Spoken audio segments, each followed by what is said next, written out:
too soon to say love. Okay, I love you. Thank you for listening.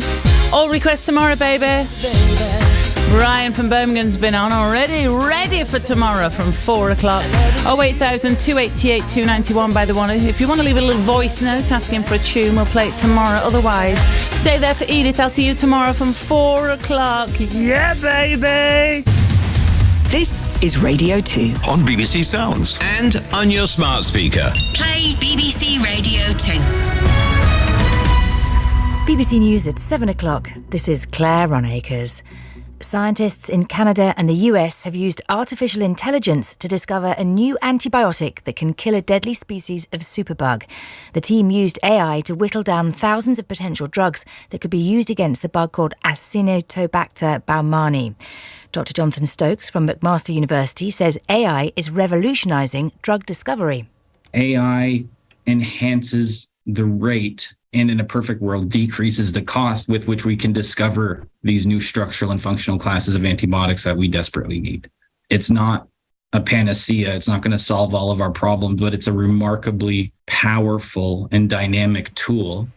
Police say they're not treating an incident outside Downing Street earlier as terrorism. A car hit the security barriers at the end of the street. No one was injured. A man was arrested on suspicion of criminal damage and dangerous driving. The UK government's making plans to overturn its own ban on vaccinating poultry to help combat the world's biggest outbreak of avian flu. The disease has killed more than 200 million birds globally so far. More details from Claire Marshall.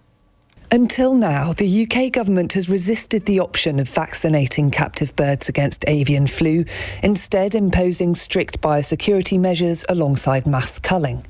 However, the virus has now spread to nearly 80 countries, killed an estimated 200 million birds, and started to infect mammals, including foxes and dolphins. The chief vet, Christine Middlemiss, told the BBC that the additional tool of vaccines was needed, and the government was talking to manufacturers. Rishi Sunak has said the number of people moving to the UK is too high, but has denied he's lost control of the immigration system. He was responding to new figures showing net migration reached record levels last year, with 606,000 people added to the UK population. Professor Brian Bell from King's College London chairs the Migration Advisory Committee. He thinks immigration may fall in coming years. Some of the drivers of that rise in net migration, we already see are coming down. So Hong Kong citizens have a special scheme, but actually we're already seeing the numbers starting to fall there. You would hopefully expect the Ukraine scheme to have less of an inflow going forward. And universities have expanded very rapidly in the last few years. It's hard to see how they could continue to expand at that rate.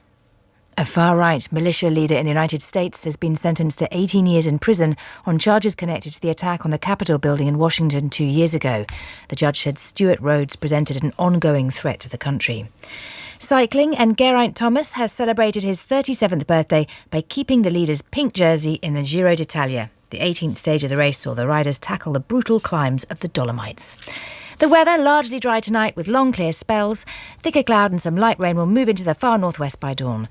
Overnight lows of 9 Celsius in London and Edinburgh, 10 in Belfast, 11 in Cardiff. BBC News, it's 3 minutes past 7. Thanks, Claire. Thanks, Sarah. Now, the Shiny Happy Playlist. There's going to be big tunes. Blowing the roof off Radio 2. Shiny Happy. If you want to get absolutely bouncing, This is where it's at. BBC Radio 2. Good evening. How are you? Hope you've had a good day. Edith here with you, Depping for Joe this week. And every night, as is usual on this fabulous show, we play you back-to-back floor fillers between 7 and 7:30. It goes by the name of the Shiny Happy Playlist.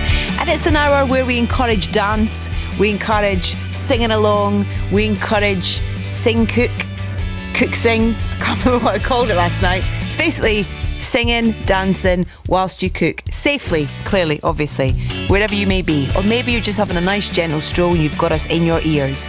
If you have a message for anyone in particular, maybe you just want to give yourself a big pat on the back and a thumbs up for getting through the week, we're open to that too. Send in your messages as soon as possible and I'll read as many of them out as I can between now and 7:30. To do that, you can text me 88291 or what about an email, edith.bowman@bbc.co.uk.